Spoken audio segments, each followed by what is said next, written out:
இன்றைய வசனத்தை நாம் கேட்போம். கர்த்தருடைய வார்த்தையை தியானிப்போமாக. 1 தெசலோனிக்கேயர் 5ஆம் அதிகாரம் 18ஆம் வசனத்திலே நம் ஆண்டவராகிய இயேசு கிறிஸ்து உரைக்கிறது என்னவென்று சொன்னால், எல்லாவற்றிலையும் ஸ்தோத்திரம் செய்யுங்கள், அப்படி செய்வதே கிறிஸ்து இயேசுவுக்குள் உங்களை குறித்து தேவனுடைய சித்தமாக இருக்கிறது என்று அப்போஸ்தலனாகிய பவுல் சொல்லுகிறார். இன்றைக்கு நாம் எல்லாவற்றிலும் கர்த்தரை ஸ்தோத்திரிப்பதே மேன்மையாய் இருக்கிறது.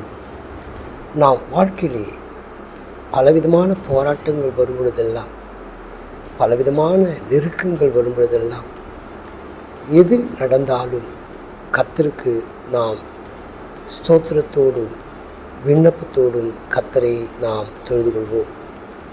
கர்த்தருக்கு சித்தமான காரியத்தை நாம் கேட்கும் பொழுது கர்த்தர் சித்தமான காரியத்தை நிறைவேற்ற வல்லவராக இருக்கிறார்.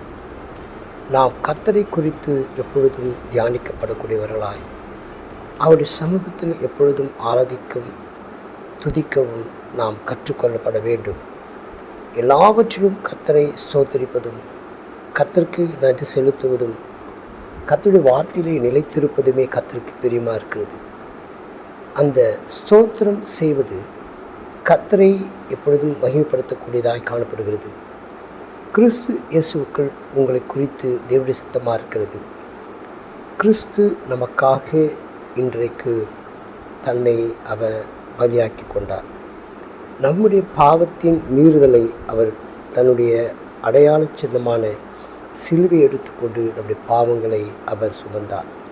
இன்றைக்கு நாமும் அவருடைய சித்தத்தை நிறைவேற்றுவோம். நம்முடைய வாழ்க்கையில் ஒவ்வொரு நாளும் அவருடைய சித்தத்தின்படியே நடப்போம். வாழ்க்கையிலே கிறிஸ்து என்னும் பிரதான பரிகாரியாகிய இயேசுவை நாம் அனுதினமும் அவரை பற்றி கொண்டு நடப்போம்.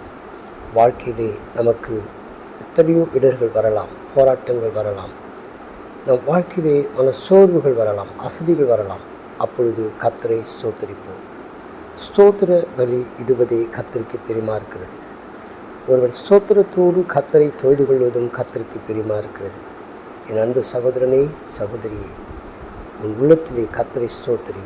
கர்த்தர் உன்னை ஆஸ்வதிப்பார், உன்னை காத்துக்கொள்வாராக.